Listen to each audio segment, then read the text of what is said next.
रंगो अंतरात्मा धीवसात् सत्व सिद्धि सिद्ध स्वतंत्र भावः विसर्ग स्वाभाव्यात् अबहिः स्थितेः तत्स्थितिः। आत्मा नर्तक है, अंतरात्मा रंगमंच है। बुद्धि के वश होने से सत्व की सिद्धि होती है और इससे सहज ज्ञातृत्व तथा सहज कर्तृत्व रूप स्वातंत्र्य फलित होता है। स्वतंत्र स्वभाव के कारण वह अपने से बाहर भी जा सकता है और वह बाहर स्थित रहते हुए अपने अंदर भी रह सकता है। सूत्रों में प्रवेश के पहले कुछ बातें समझ लें। फ्रेडरिक नीत्शे ने कहीं कहा है कि मैं केवल उस परमात्मा में विश्वास कर सकता हूं जो नाच सकता हो। उदास परमात्मा में विश्वास करना केवल बीमार आदमी का लक्षण। बात में सच्चाई है। तुम अपने परमात्मा को अपनी ही प्रतिमा में ढालते हो। तुम उदास हो, तुम्हारा परमात्मा उदास होगा। तुम प्रसन्न हो, तुम्हारा परमात्मा प्रसन्न होगा। तुम नाच सकते हो तो तुम्हारा परमात्मा भी नाच सकेगा। तुम जैसे हो वैसा ही तुम्हें अस्तित्व दिखाई पड़ता है। तुम्हारी दृष्टि का फैलाव ही सृष्टि है।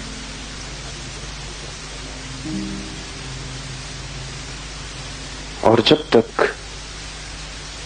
तुम नाचते हुए परमात्मा में भरोसा न कर सको तब तक जानना कि तुम स्वस्थ नहीं हुए। उदास रोते हुए रुग्ण परमात्मा की धारणा तुम्हारी रुग्ण दशा की सूचक है। पहला सूत्र है आज का, आत्मा नर्तक है। नर्तन के संबंध में कुछ और बातें समझ लें। नर्तन अकेला ही एक कृत्य है जिसमें कर्ता और कृत्य बिल्कुल एक हो जाते। कोई आदमी चित्र बनाए तो बनाने वाला अलग और चित्र अलग हो जाता। कोई आदमी कविता बनाए तो कवि और कविता अलग हो जाती। कोई आदमी मूर्ति गढ़े तो मूर्तिकार और मूर्ति अलग हो जाती। सिर्फ नर्तन एकमात्र कृत्य है जहां नर्तक और नृत्य एक होता है। उन दोनों को अलग नहीं किया जा सकता। अगर नर्तक चला जाएगा, नृत्य चला जाएगा, और अगर नृत्य खो जाएगा तो उस आदमी को जिसका नृत्य खो गया नर्तक कहने का कोई अर्थ नहीं। वे दोनों संयुक्त थे। इसलिए परमात्मा को नर्तक कहना सार्थक है। ये सृष्टि उससे भिन्न नहीं, ये उसका नृत्य है, ये उसकी कृति नहीं है, ये कोई बनाई हुई मूर्ति नहीं है कि परमात्मा ने बनाया और वो अलग हो गया। प्रतिपल परमात्मा इसके भीतर मौजूद है। वो अलग हो जाएगा तो नर्तन बंद हो जाएगा। और ध्यान रहे कि नर्तन बंद हो जाएगा तो परमात्मा भी खो जाएगा, वो बच नहीं सकता। फूल फूल में, पत्ते पत्ते में, कण कण में वह प्रकट हो रहा है। सृष्टि कभी पीछे अतीत में होकर समाप्त नहीं हो गई, प्रतिपल हो रही है। प्रतिपल सृजन का कृत्य जारी है। इसलिए सब कुछ नया है। परमात्मा नाच रहा है, बाहर भी भीतर भी। आत्मा नर्तक है। इसका अर्थ है कि तुमने जो भी किया है, तुम जो भी कर रहे हो और करोगे, वो तुमसे भिन्न नहीं, वो तुम्हारा ही खेल है। अगर तुम दुख झेल रहे हो तो ये तुम्हारा ही चुनाव है। अगर तुम आनंद मग्न हो, ये भी तुम्हारा चुनाव है, कोई और जिम्मेवार नहीं। मैं कॉलेज में प्रोफेसर था, नया नया वहां पहुंचा। कॉलेज बहुत दूर था गांव से, और सभी प्रोफेसर अपना खाना लेकर साथ ही आते थे और दोपहर को एक टेबल पर इकट्ठे होते।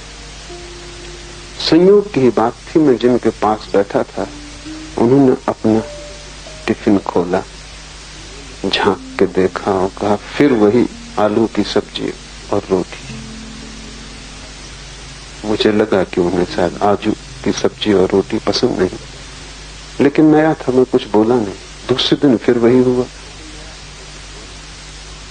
उन्होंने फिर डब्बा खोला और कहा कि फिर वही आलू की सब्जी और रोटी। तो मैंने उनसे कहा कि अगर आलू की सब्जी और रोटी पसंद नहीं तो अपनी पत्नी को कहें कि कुछ और बनाए। उन्होंने कहा, पत्नी कहाँ, मैं खुद ही बनाता हूं।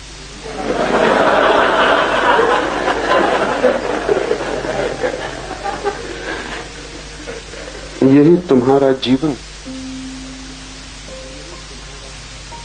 कोई है नहीं। हंसो तो तुम हंस रहे हो, रो तो तुम रो रहे हो, जिम्मेवार कोई भी नहीं। ये हो सकता है कि बहुत दिन रोने से तुम्हारी रोने की आदत बन गई हो और तुम हंसना भूल गए हो। ये भी हो सकता है कि तुम इतने रोए हो कि तुमसे अब कुछ और करते बनता नहीं, अभ्यास हो गया।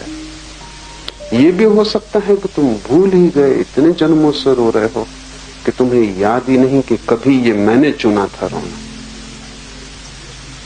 लेकिन तुम्हारे भूलने से सत्य नहीं असत्य होता।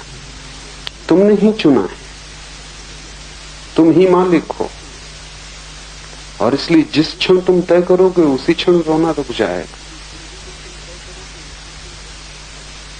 इस बोध से भरने का नाम ही कि मैं ही मालिक हूं, मैं ही सृष्टा हूं, जो भी मैं कर रहा हूं उसके लिए मैं ही जिम्मेवार हूं, जीवन में क्रांति हो जाती। जब तक तुम दूसरे को जिम्मेवार समझोगे तब तक क्रांति असंभव, क्योंकि तब तक तुम निर्भर रहोगे।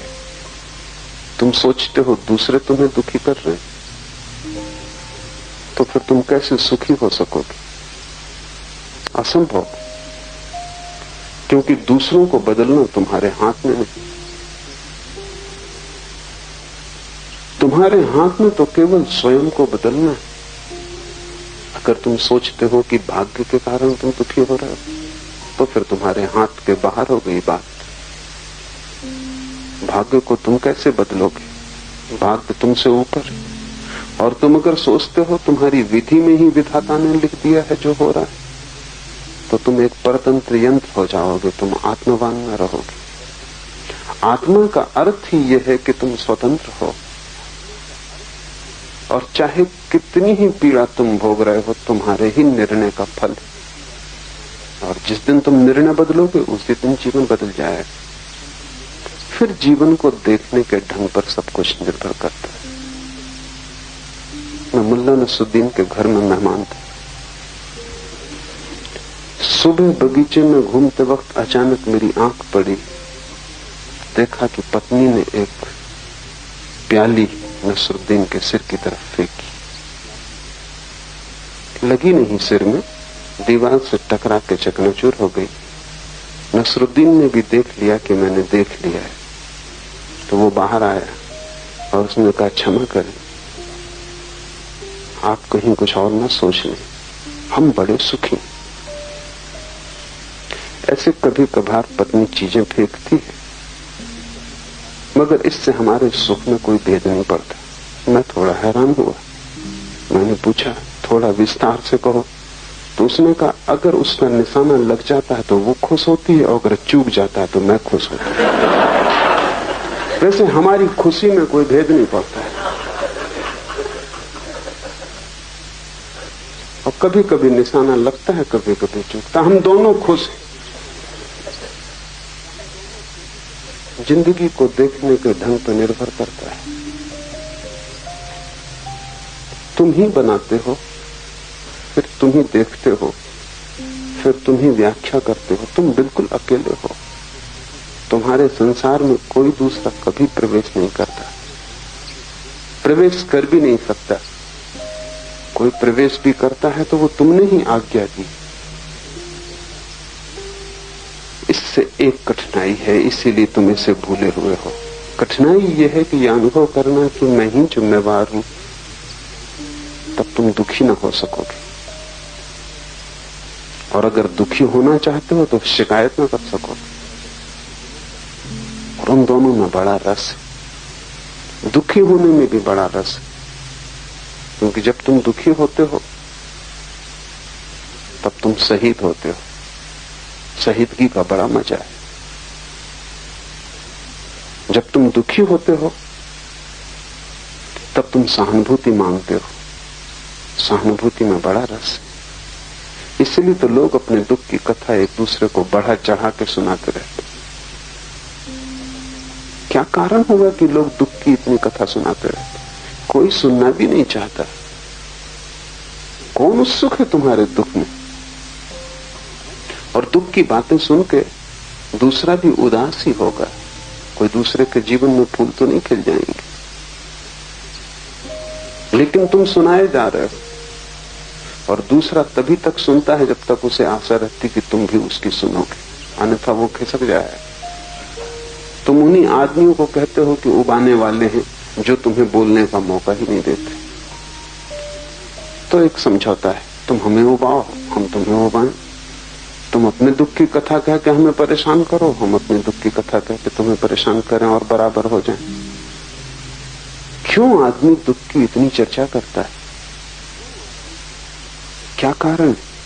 सहानुभूति की अपेक्षा रखता है। दुख की बात करेगा तो कोई पुचकारेगा, सहलाएगा, कोई कहेगा कि बड़े दुखी हो। दूसरे का प्रेम मांग रहे हो तुम दुख के द्वारा। इसलिए दुख में तुम्हारा बड़ा इन्वेस्टमेंट है, उसमें तुमने बहुत अपनी संपत्ति लगाई। जब भी तुम दुखी होते हो तभी तुम्हें थोड़ी सी आशा चारों तरफ से मिलती। लोग तुम्हें सहारा देते मालूम पड़ते हैं, सहानुभूति दिखलाते। प्रेम तुम्हें जीवन में मिला नहीं है और सहानुभूति कचरा है। लेकिन प्रेम के लिए वही निकटतम परिपूरक है। जिसको असली सोना न मिला हो वो फिर नकली सोने से काम चलाने लगता है। सहानुभूति नकली प्रेम। आकांक्षा तो प्रेम की थी, लेकिन प्रेम को तो अर्जित करना होता है, क्योंकि प्रेम केवल उसी को मिलता है जो प्रेम दे सकता है। प्रेम दान का प्रतिफल है। तुम देने में असमर्थ हो, तुम सिर्फ मांग रहे हो। तुम भिखमंगे हो, तुम सम्राट नहीं। और मांगते हो तो जितने ज्यादा दुखी हो उतनी ही आसानी हो जाती। भिखमंगे को रास्ते पे देखो, वो झूठे घाव अपने शरीर पे बनाए हुए, वो घाव असली नहीं, वो मवाद ऊपर से लगाई गई। लेकिन जब वो बिल्कुल दुख से भरा होता तब तुमको भी ना करना मुश्किल हो जाता, गिलानी होती, अहंकार को चोट लगती कि इतने दुखी आदमी को कैसे ना करो। अगर वो स्वस्थ तगड़ा तो तुम भी कहोगे कि मुस्तंदे हो, कुछ करो।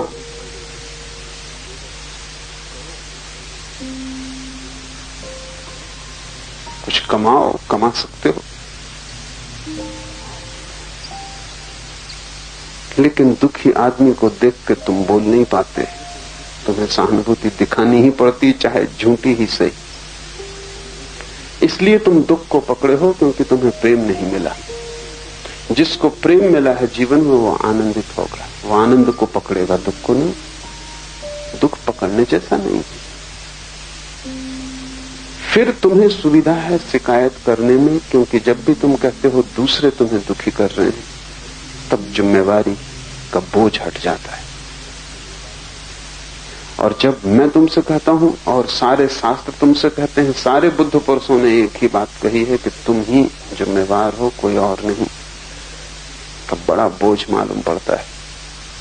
सबसे बड़ा बोझ तो ये मालूम पड़ता है कि अब शिकायत तुम किसी पे फेंक नहीं सकते।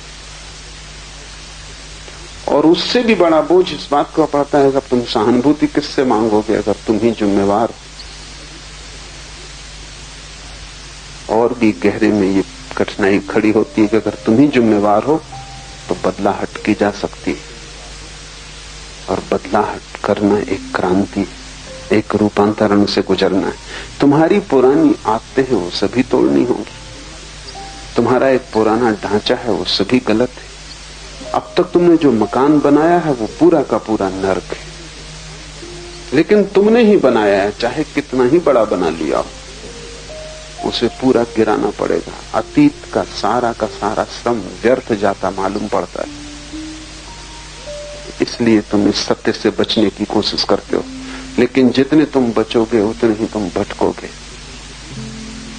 पहली बात समझ लो कि तुम ही केंद्र हो अपने अस्तित्व के, कोई जिम्मेवार नहीं। और कितना ही बोझ मालूम पड़े, लेकिन तुम ही जिम्मेवार हो। इस सत्य को अगर स्वीकार कर लोगे तो जल्दी ही सारे दुख खो जाएंगे, क्योंकि एक बार ये साफ हो जाए कि मैं ही बना रहा हूं अपना खेल, तो मिटाने में कितनी देर लगती है, तब कोई दूसरा नहीं। और फिर अगर तुम दुख में ही रस लेना चाहते हो तो तुम्हारी मर्जी, लेकिन फिर शिकायत करने का कोई कारण नहीं। अगर तुम संसार में ही भटकना चाहते हो तुम्हारी मौज, अगर तुम नरक ही जाना चाहते हो तो तुम्हारा चुनाव, लेकिन फिर शिकायत का कोई कारण नहीं। तब तुम प्रसन्नता से दुख में जियो। ये सूत्र इसी अर्थ में बड़े कीमती हैं। पहला सूत्र है आत्मा नर्तक है। तुम्हारे कृत्य और तुम्हारा अस्तित्व अलग अलग नहीं। तुम्हारे कृत्य तुम्हारे ही अस्तित्व से निकलते, जैसे नृत्य निकलता है नर्तक से। और नर्तक अगर चिल्लाने लगे कि मैं इस नृत्य से परेशान हूं, मैं इसे नहीं करना चाहता, तो तुम क्या कहोगे? तुम कहोगे रुक जाओ, ठहर जाओ।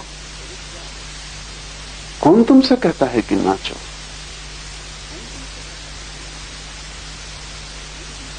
तुम ही नाच रहे हो। रुक जाओ अगर ये सब व्यर्थ है और तुम्हें रस कर और प्रीति कर नहीं, और अगर तुम्हें दुख मिलता है तो रुको, ठहरो, नृत्य खो जाएगा। आत्मा नर्तक है, इसका अर्थ यह है कि तुमने जो भी किया है तुमने ही किया, तुमसे ही निकला है। जैसे वृक्षों से पत्ते निकलते हैं, ऐसे तुम्हारे अस्तित्व से तुम्हारे कृत्य निकलते हैं। रुक जाओ और कृत्य खो जाएंगे। और दूसरी बात समझ लेनी जरूरी है, आत्मा नर्तक है।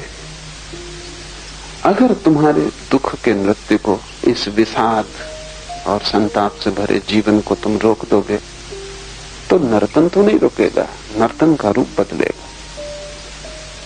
क्योंकि नर्तन तो रुक ही नहीं सकता, वो तुम्हारे जीवन का अंग है, वो तुम्हारा स्वभाव है। नाचते तो तुम रहोगे ही, लेकिन तब आंसू नहीं होंगे, मुस्कुराहट होगी।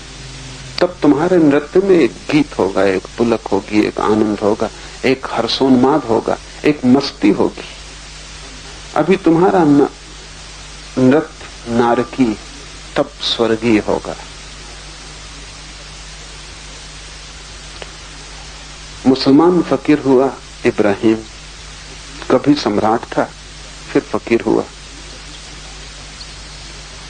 वो भारत यात्रा पर आया था और उसने एक साधु को पूछा, क्योंकि साधु उदास दिखा। अक्सर साधु उदास होते हैं क्योंकि उनकी जिंदगी का रस उनकी गृहस्थी में था, कोई दूसरा रस वो जानते नहीं, और गृहस्थी छोड़ बैठते, सब रस खो जाता। दुखी भला ना हो लेकिन उदास होते। दुख और उदास में थोड़ा फर्क है। दुख का अर्थ है कि उदासी में एक तीव्रता है, उदासी में भी एक जोर खरोश है, उदासी में एक बाढ़। दो तरह की बाढ़ होती है, एक दुख की बाढ़ होती है, एक सुख की बाढ़ होती है। एक जब तुम उदासी से इतने भर जाते हो कि आंसू बहने लगते हैं, एक जब तुम खुशी से इतने भर जाते हो कि आंसू बहने लगते हैं। दोनों बाढ़। जब कोई आदमी संसार को छोड़कर भाग जाता है क्योंकि उसे लगता है यहां दुख है, तो यहां सुख है वो भी छूट जाता, तब वो उदास हो जाता। कोई बाढ़ नहीं आती, ना सुख की ना दुख की, तुम अपने साधुओं को, सन्यासियों को जाके देखो, वे मुर्दा हैं जैसे जीते जी मर गए। नर्तन जैसे बंद हो गया है। दुख को तो छोड़ भागे हैं, साथ में सुख भी छूट गया, क्योंकि वहीं सुख भी दिखाई पड़ता था। उनकी आशा ये थी कि जब वो दुख को छोड़ के भाग जाएंगे तो सुख ही सुख बचेगा। यही भूल है। संसार में दुख है, वहां सुख भी है। तुम सुख को तो बचाना चाहते हो, दुख को छोड़ना चाहते हो। दुख को छोड़ के भागते हो, सुख भी छूट जाते।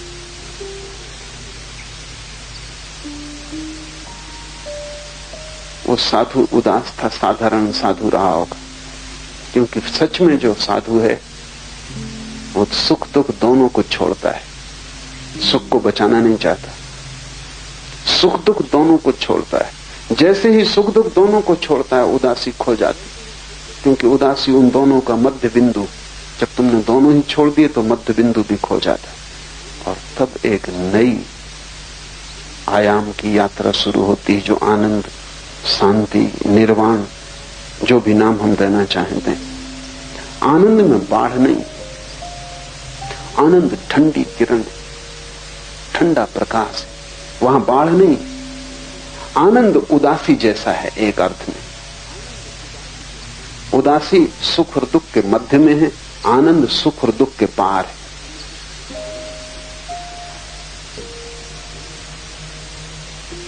उदासी एक स्थिति है अंधकार की, जहां सब शिथिल हो गया, मृत्यु की, जहां सब आलस्य में पड़ गया। आनंद एक सतेज अवस्था है जागृति की, लेकिन न वहां सुख है न दुख है। इस संबंध में आनंद भी उदासी जैसा है। वहां न सुख है न दुख है।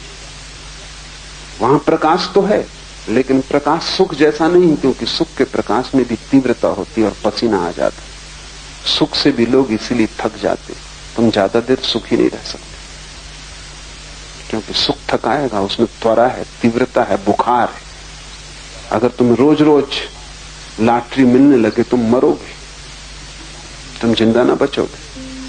बस वो एक आध बार मिले तो ठीक, क्योंकि रोज रोज मिलने लगे तो इतना ज्यादा हो जाएगा तनाव कि तुम सो ना सकोगे, छाती इतनी धड़केगी कि तुम विश्राम न कर सको। एक्साइटमेंट, उत्तेजना इतनी होगी कि वो तुम्हारी हत्या बन जाएगी। इसलिए सुख हमेशा होम्योपैथी की मात्रा में झेला जा सकता है। एलोपैथी की मात्रा तुम न झेल सकोगे। बस जरा जरा सी पुड़िया में मिलता है, काफी दुख, थोड़ा सा सुख, बस उतनी झेला जा सकता है, क्योंकि वो भी तनाव, उसमें भी गर्मी, उत्ताप है। दुख भी तनाव, सुख भी तनाव है, दोनों में उत्तेजना है। आनंद अनुत्तेजित चित्त की दशा है। वहां प्रकाश तो है लेकिन ताप नहीं। वहां नृत्य तो है लेकिन उत्तेजना नहीं। वहां एक शांत मौन नृत्य, जहां कोई आवाज नहीं होती। वहां शून्य में नर्तन है, जिससे कोई थकान नहीं आती। वो शरीर का नहीं, सुख और दुख दोनों शरीर के। आत्मा का है आनंद, वो एक दूसरा ही नर्तन। वो साधु साधारण साधु था, जैसे तुम्हें सब जगह मिल जाएंगे। इब्राहिम ने उस साधु को उदास देखा तो हैरान हुआ, क्योंकि इब्राहिम की धारणा थी कि साधु आनंदित हो जाना चाहिए। तो उसने पूछा कि साधु का लक्षण क्या है। इब्राहिम ने साधु को पूछा, साधु का लक्षण क्या है। उस साधु ने कहा, रोटी मिल जाए तो स्वीकार कर ले, और न मिले तो संतोष करे। तो इब्राहिम ने कहा, ये तो कुत्ते का लक्षण। इसमें साधु का क्या, कुत्ता भी यही करता है, मिल जाए तो ठीक, न मिले तो संतुष्ट है। साधु हैरान हुआ, तो उसने कहा कि आप साधु की क्या परिभाषा करते। तो इब्राहिम ने कहा, मिल जाए तो बांट के खाए, और न मिले तो नाच के धन्यवाद दे परमात्मा को कि तूने तपश्चर्या का एक अवसर दिया। साधु की परिभाषा, मिल जाए तो बांट के खाए, जो भी मिले उसे बांटे, वही साधु। उसे पकड़े और रोके तो ग्रस्त है। बचाए तो ग्रस्त है, बांटे तो साधु।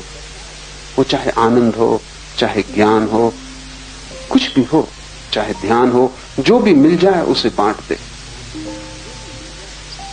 क्योंकि एक बड़े मजे की बात है, इस संसार में जो चीजें हैं अगर तुम उन्हें बांटो तो वो कम हो जाएंगी, इसलिए आदमी पकड़ते।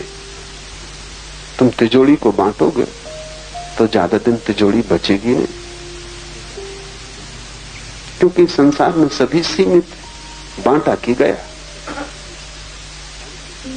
इसलिए संसार में सीमित को पकड़ना पड़ता है। पर इस आदत को आत्मा में ले जाने की कोई जरूरत नहीं। वहां सब संपदा असीम, वहां जितना बांटो उतना बढ़ता है, जितना उलीचो उतना नया आता है। सागर है अनंत। इब्राहिम ठीक कहता है कि मिले तो बांट के खा ले, अकेला ना खाए, बांटे। न मिले तो नाच के धन्यवाद दे। संतोष काफी नहीं है, क्योंकि संतोष में तो उदासी। लोग अक्सर कहते हैं कि संतोषी सदा सुखी, गलती में। संतोषी सुखी नहीं होता। संतोषी सिर्फ सुख मानता है, भीतर गहरे में दुखी होता है, लेकिन कुछ भी नहीं कर पाता, अवश्य, इसलिए संतोष को धार लेता है। न संतोषी नहीं। संतोष तो उदासी का हिस्सा है। सह लिया, ज्यादा शोरगुल न मचाया, शिकायत न की, ये मरे हुए चित्त का लक्षण हुआ। इब्राहिम ने कहा कि न मिले तो नाच के धन्यवाद दे कि तूने एक अवसर दिया, तपश्चर्या, आज उपवास होगा। मिले तो धन्यवाद, क्योंकि बांटा, फैलाया। न मिला तो धन्यवाद। साधु के आनंद को नष्ट नहीं किया जा सकता, और तुम्हारे दुख को नष्ट भी किया जाए तो ज्यादा से ज्यादा उदासी फलित होगी। तुम किसी तरह दुख को छोड़ भी दो तो बस उदास हो जाते हो। तुम्हें दुख भी संलग्न रखता है, काम में लगाए रखता है। तुमने ख्याल नहीं किया, अगर तुम्हारे सब दुख छिन जाएं तो तुम आत्महत्या कर लोगे, क्योंकि तुम करोगे क्या फिर? कुछ बचेगा नहीं करने को। बाप काम में लगा है क्योंकि बेटों को पढ़ाना है, शादी करनी है। सबकी शादी हो जाए, सबका काम निपट जाए इसी वक्त, तो बाप क्या करेगा? जिंदगी बेकार मालूम होगी। बेकार की चीजों में तुम्हें कारोबार मिला हुआ है, उससे तुम्हें लगता है तुम कुछ कर रहे हो, महत्वपूर्ण हो, जरूरी हो। तुम्हारे बिना दुनिया ना चलेगी। बेटे का क्या होगा, पत्नी का क्या होगा? इससे तुम्हारे अहंकार को सहारा मिलता है कि तुम आवश्यक हो, तुमसे ही सब चल रहा है। हालांकि सब तुम्हारे बिना भी चलता रहेगा। तुम नहीं थे तब भी चल रहा था, तुम नहीं होगे तब भी चलेगा, लेकिन बीच में थोड़ी देर को तुम सपना देख लेते हो अपने जरूरी होने का। तो ज्यादा से ज्यादा तुम अगर दुख को छोड़ो भी तो तुम संतोष कर सकते हो। संतोष में दुख छिपा हुआ है। संतोष ऊपर ऊपर है, भीतर दुख का घाव, वो मलहम पट्टी, वो उपचार नहीं। न साधु संतोषी नहीं होता, साधु आनंदित होता है। परिस्थिति कोई भी हो, मिलेगा तो बांट के आनंदित होगा, नहीं मिलेगा तो न मिलने में भी नाचेगा और आनंदित होगा। आत्मा का स्वभाव नर्तन है, और आत्मा दो तरह से नाच सकती है। इस तरह से नाच सकती है कि चारों तरफ दुख का जाल पैदा हो जाए, चारों तरफ उदासी भर जाए, चारों तरफ अंधकार पैदा हो। और आत्मा ऐसे भी नाच सकती है कि चारों तरफ किरणें नाचने लगे और चारों तरफ फूल खिल जाएं। संन्यास आनंद का नृत्य है और ग्रस्त दुख का नृत्य। नर्क कहीं और नहीं। तुम इस आशा में मत बैठे रहना कि नर्क कहीं और। नर्क तुम्हारे गलत नाचने का ढंग है, जिससे दुख पैदा होता है। स्वर्ग भी कहीं और नहीं, स्वर्ग तुम्हारे ठीक नाचने का ढंग है। जिससे तुम जहां भी हो वहां स्वर्ग पैदा हो जाता। स्वर्ग तुम्हारे नृत्य का गुण, नर्क भी तुम्हारे नृत्य का गुण। तुम नाचना नहीं जानते, लेकिन सदा तुम सोचते हो कि आंगन टेढ़ा है, इसलिए नाच ठीक नहीं हो रहा। आंगन टेढ़ा जरा भी नहीं, और जिससे नाचना आता है टेढ़ा आंगन भी ठीक है, कोई फर्क नहीं पड़ता है। और जिसे नाचना नहीं आता उसके लिए बिल्कुल ठीक ज्यामिति से बनाया गया 90 कोणों का आंगन भी नाचना नहीं आ जाएगा इससे। मैंने सुना है एक आदमी आंख के ऑपरेशन के लिए गया। ऑपरेशन के पहले डॉक्टर से उसने पूछा कि मुझे बिल्कुल दिखाई नहीं पड़ता, मुझे दिखाई पड़ना शुरू हो जाए। डॉक्टर ने चिकित्सा के पहले परीक्षा की, कहा कि बिल्कुल। उस आदमी ने कहा क्या मैं पढ़ भी सकूंगा? डॉक्टर ने कहा बिल्कुल। फिर उस आदमी की आंखें ठीक हो गई, उसे दिखाई भी पड़ने लगा। वो बड़ा नाराज एक दिन डॉक्टर के घर पहुंचा और उसने कहा कि तुम झूठ बोले, पढ़ तो मैं अब भी नहीं सकता। डॉक्टर ने कहा तुम्हें सब दिखाई पड़ने लगा, पढ़ क्यों नहीं सकते? उसने कहा पढ़ना तो मुझे आता ही नहीं। आंख भी ठीक हो जाए और पढ़ना ना आता हो तो पढ़ना नहीं आ जाएगा। आंगन कितना ही सीधा हो जाए, नाचना ना आता हो तो नाचना आंगन के सीधे होने पर निर्भर नहीं, वो सीखना पड़ेगा। और ध्यान रहे कोई और सिखाने वाला नहीं, तुम बिल्कुल अकेले हो। इशारे बुद्ध पुरुष दे सकते हैं, लेकिन सीखना तुम्ही को पड़ेगा। कोई तुम्हें हाथ पकड़ा के सिखा नहीं सकता। वो जीवन का नृत्य इतना भीतर है, इतना गहरा है कि वहां बाहर के हाथ पहुंच नहीं सकते। वहां तुम्हारे सिवाय किसी का प्रवेश नहीं। वहां तुम निपट अकेले हो, बाकी सब बाहर है। आत्मा नर्तक है। सुख और दुख दो ढंग से आत्मा नाच सकती। अगर तुम दुखी हो तो तुमने गलत ढंग सीख लिए हैं नाचने के। ढंग को बदलो, किसी को ऊपर दोष मत डालो, कोई शिकायत मत करो। जब तक शिकायत करोगे तुम गलत ही नाचते रहोगे, क्योंकि तुम्हें यह ख्याल ही ना आएगा कि भूल मेरी है, सदा भूल दूसरे की। शिकायत बंद करो, अपनी तरफ देखो, और जहां जहां तुम्हें दुख पैदा होता है खोजो गौर से, तुम्हारे भीतर ही उसके कारण मिलेंगे। उन कारणों को छोड़ दो, क्योंकि जिनसे दुख पैदा होता है उन कारणों को किए जाने का प्रयोजन क्या है? जिससे सिर्फ जहर के फल लगते हो उन बीजों को तुम क्यों बोए चले जाते हो? हर वर्ष क्यों फसल काट लेते हो उनकी? बेहतर तो ये होगा कि तुम फसल ही ना बो तो भी ठीक रहेगा, खाली पड़ा रहे खेत तो भी बुरा नहीं। और अच्छा ये होगा कि कुछ दिन खाली ही पड़ा रहे, ताकि पुराने सब बीज दग्ध हो जाएं, ताकि तुम नए बीज बो सको। खाली पड़े रहने से तुम डरते क्यों हो? ध्यान बीज की खाली अवस्था है। ध्यान जैसे कोई किसान साल 2 साल के लिए खेत को खाली छोड़ दे, कुछ भी ना बोए, ऐसा ध्यान बीज की अवस्था है। नर्क के बीज और स्वर्ग के बीज के बीच खाली स्थान है। कुछ दिन के लिए छोड़ दो, कुछ मत बो। एक बात ध्यान रखो, गलत करने से ना करना बेहतर है। कुछ देर के लिए रुक ही जाओ, कुछ मत करो। जब तक कि ठीक करना ना आ जाए तब तक न करना ही बेहतर, क्योंकि हर कृत्य गलत कृत्यों की श्रृंखला पैदा करता है। उसको ही हम कर्मों का जाल कहते हैं। तुम कुछ ना कुछ किए ही चले जा रहे हो। तुम बस खाली नहीं बैठ सकते, कुछ ना कुछ करोगे। तुम खाली बैठ जाओ, वही ध्यान, ताकि पुरानी आदत छूट जाए और उस खाली बैठने में तुम्हें साफ साफ दिखाई पड़ने लगे। क्योंकि तुम इतने व्यस्त हो कि देखने की फुर्सत और सुविधा नहीं, समय नहीं। ध्यान का इतना ही अर्थ है कि तुम चुप 1 घंटा, 2 घंटा, 3 घंटा, जितनी देर तुम्हें मिल जाए खाली बैठ जाओ, कुछ मत करो, सिर्फ देखते रहो। ताकि धीरे धीरे तुम्हारी आंख पैनी और गहरी हो जाए और तुम्हें यह दिखाई पड़ने लगे कि सभी जो हुआ मेरे जीवन में मैं ही उसका कारण था। ये प्रतीति आते ही व्यर्थ का बोना बंद हो जाएगा, तब एक सार्थक नृत्य पैदा होता है। धर्म परम आनंद है, वो त्याग की उदासी नहीं, वो अस्तित्व का भोग है,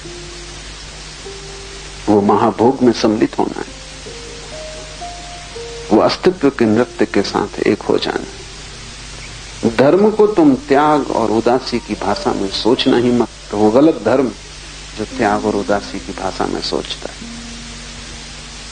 सही धर्म हमेशा नृत्य, वो आनंद का है।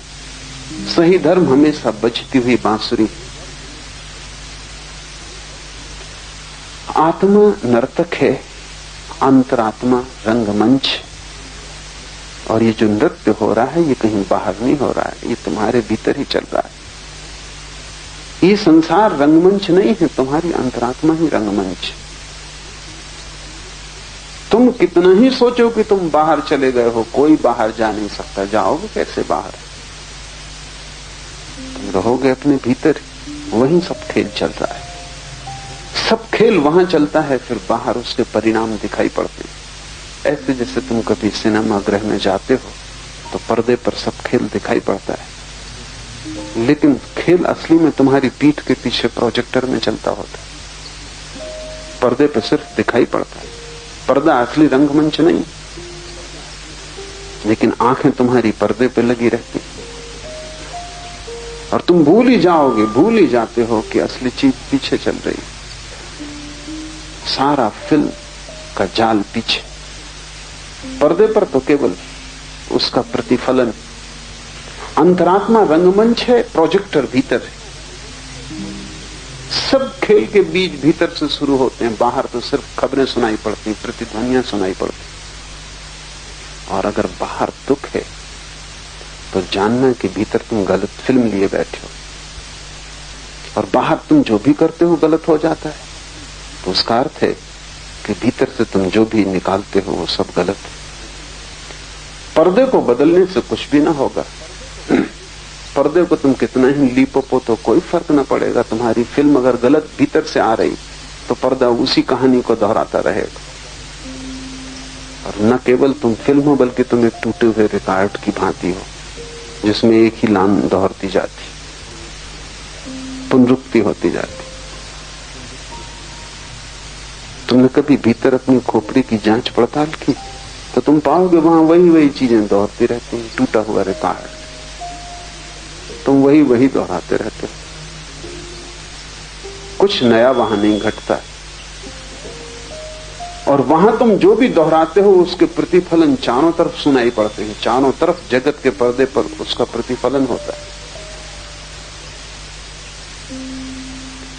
मुल्ला नसरुद्दीन एक दिन फिल्म देखने गया, पत्नी थी, साथ में उसका बच्चा था। मुल्ला नसरुद्दीन का बच्चा कोई ढंग का तो हो नहीं सकता, क्योंकि जब भीतर सब बेढंगा हो तो बाहर भी सब बेढंगा ही आता है। तो वो रो रहा है, चिल्ला रहा, शोरगुल मचा रहा। मैनेजर को कम से कम 7 दफा आना पड़ा कि भाई आप अपने पैसे वापस ले लें और जाएं, या इस बच्चे को चुप रखें।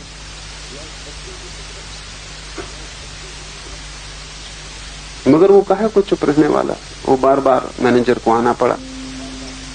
नसरुद्दीन सुन लेता और चुप बैठा देखता रहा। जब फिल्म बिल्कुल आखिरी करीब आने लगी तो उसने अपनी पत्नी से पूछा, क्या ख्याल है, फिल्म ठीक कि गलत? पत्नी ने कहा बिल्कुल बेकार। तो उसने कहा देर मत कर, जोर से चिमटी ले दे लड़के को, ताकि पैसे वापस लें और घर जाएं।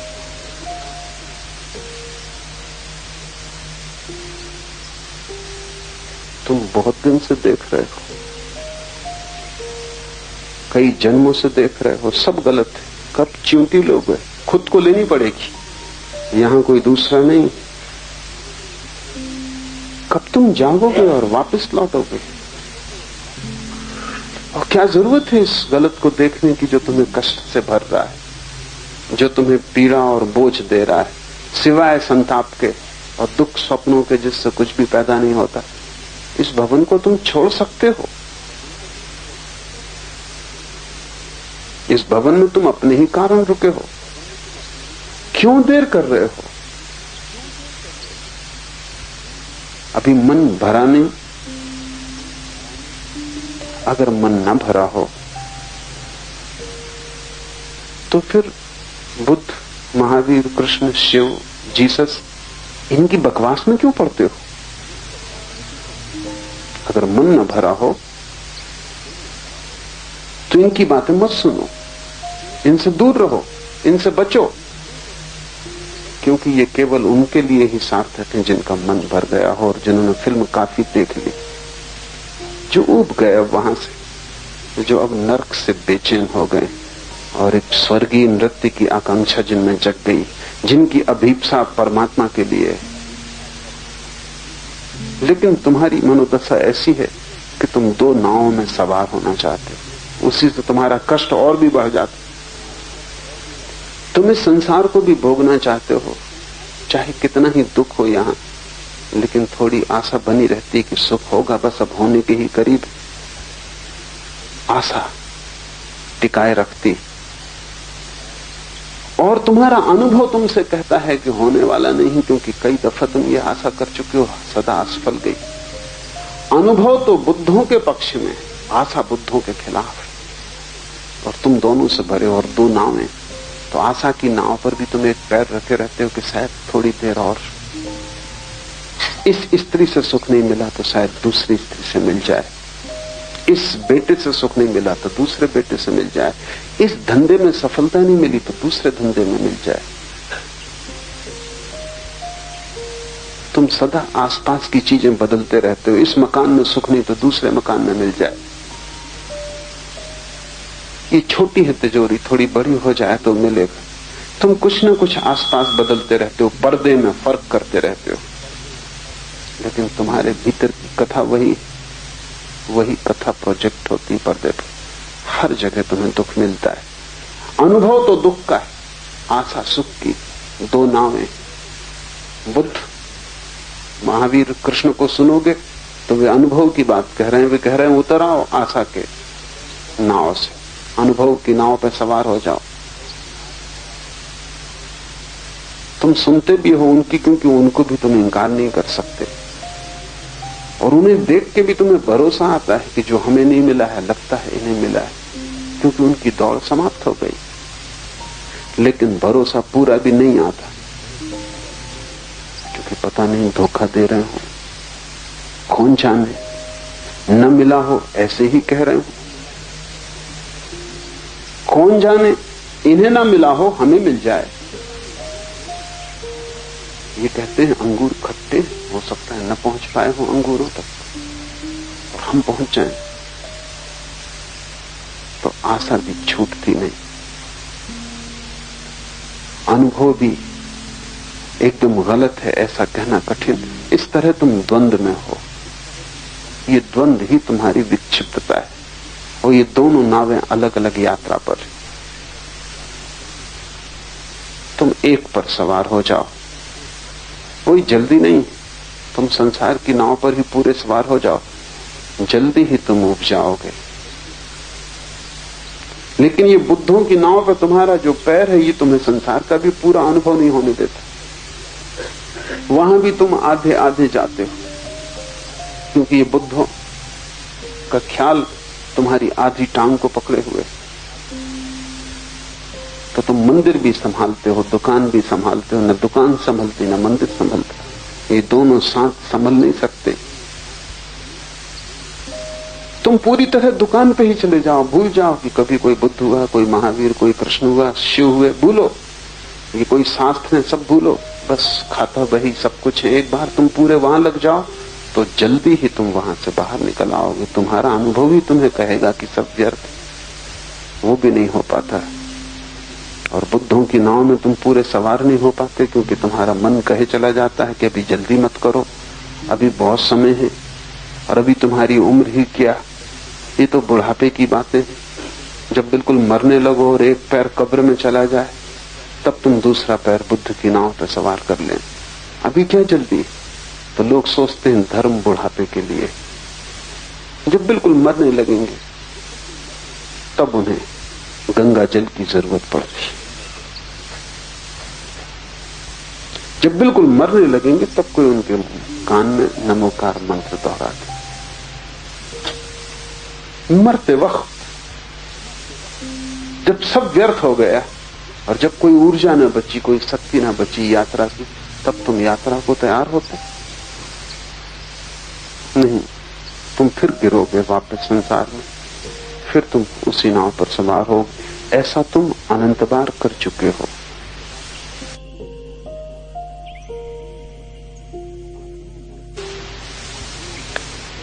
आत्मा नर्तक है, अंतरात्मा रंगमंच है। ध्यान रखो, जो भी तुम्हें बाहर दिखाई पड़ता है वो तुमने भीतर से बाहर डाला है। तुम जीवन में वही देखते हो जो तुम डालते हो। और तुम्हारे जीवन में भी कई मौके आते हैं। मैंने सुना है एक मुसाफिर खाने में 3 यात्री मिले। एक बूढ़ा था 60 साल का, एक कोई 45 साल का अधेड़ आदमी था और एक कोई 30 साल का जवान था। तीनों बातचीत में लग गए। उस जवान आदमी ने कहा, कल रात एक ऐसी स्त्री के साथ मैंने बिताई कि इससे सुंदर स्त्री संसार में दूसरी नहीं हो सकती, और जो सुख मैंने पाया अवर्णनीय। 45 साल के आदमी ने कहा, छोड़ो बकवास, बहुत स्त्रियां मैंने देखी, वो सब अवर्णनीय जो सुख मालूम पड़ते हैं, कुछ अवर्णनीय नहीं है, सुख भी नहीं। सुख मैंने जाना कल रात, राजभोज में आमंत्रित था। ऐसा सुस्वादु भोजन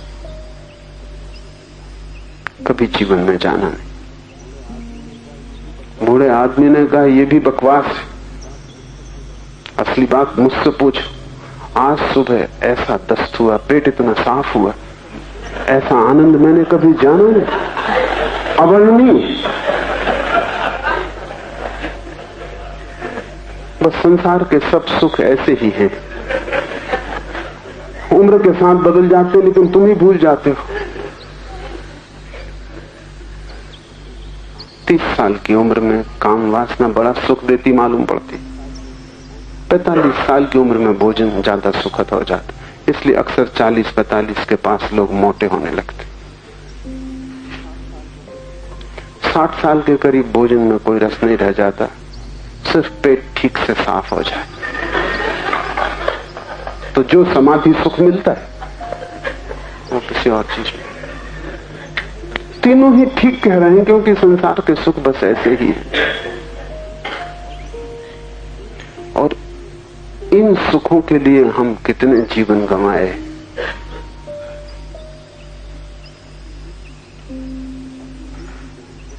और ये मिल भी जाए तो भी कुछ नहीं मिलता।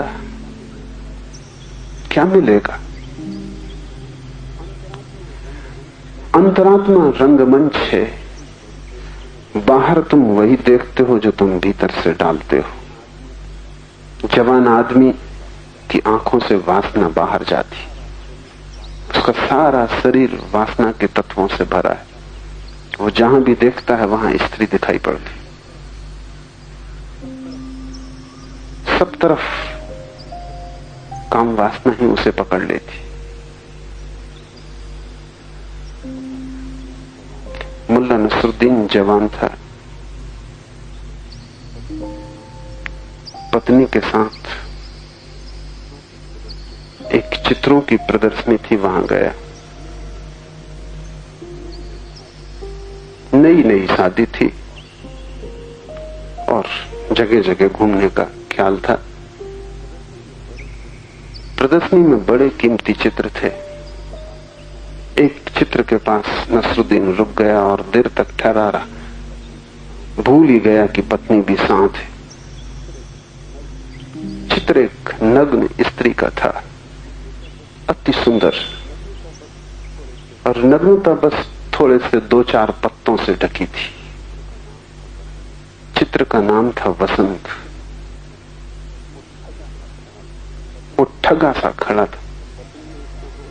आखिर पत्नी ने उसका हाथ झचकोरा और कहा, क्या पतझड़ की प्रतीक्षा कर रहे हो?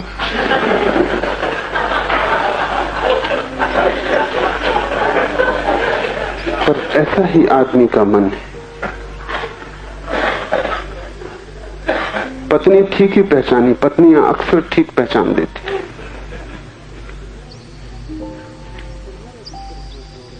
तुम्हारे भीतर जो जोर मार रहा हो वही चारों तरफ का संसार हो जाता है। तुम उसे रंगते हो। हमारे पास एक शब्द है बड़ा बहुमूल्य, दुनिया की किसी भाषा में वैसा शब्द खोजना कठिन है, वो है राग। राग का मतलब आसक्ति भी होता है, राग का मतलब रंग भी होता है। तुम्हारी सब आसक्ति तुम्हारी आंखों से फेंके गए रंग का परिणाम। तुम रंगते हो चीजों को, जिन जिन को तुम रंग लेते हो वहीं राग पकड़ जाता है। राग का अर्थ है तुमने रंग लिया। स्त्री सुंदर नहीं होती, तुम्हारे भीतर काम वासना का रंग होता है तो स्त्री सुंदर दिखाई पड़ती। छोटे बच्चे को कोई फिक्र नहीं है, अभी काम वासना का रंग पका नहीं। बूढ़े का रंग जा चुका है, वो तुम्हारी मूर्खता पे हंसता है, हालांकि यही मूर्खता उसने भी की। तुम भी हंसोगे, लेकिन मूर्खता करते वक्त जो पहचान ले और समझ ले वो जाग जाता है। मूर्खता का रंग जब चला जाए तब हंसने में कोई बहुत अर्थ नहीं, तब तो कोई भी हंसता है। लेकिन जब मूर्खता पकड़े हुए है और रंग जोर में, तब भी तुम जाग जाओ और पहचान लो कि सब भीतर का ही खेल बाहर दिखाई पड़ रहा है। बाहर कुछ भी नहीं, कोरा पर्दा है। अंतरात्मा ही रंगमंच और वही प्रोजेक्टर है और वहीं से हम सारा फैलाव कर रहे हैं। बुद्धि के वश होने से सत्व की सिद्धि होती है और ये जो खेल चल रहा है तब तक चलता रहेगा और तुम इसमें भटके रहोगे जब तक बुद्धि बस में ना हो। बुद्धि के वश में होने से सत्व की सिद्धि हो जाती। जैसे ही तुम्हें ये स्मरण आ जाए कि सारा खेल भीतर से चल रहा है तो फिर संसार को वश में करने की तुम फिक्र छोड़ दोगे। वो कभी किसी के वश में नहीं हुआ, वहां कुछ है भी नहीं, वहां केवल पर्दा है। तुम अपनी बुद्धि को वश में कर लो और सारा संसार तुम्हारे वश में हो जाता है।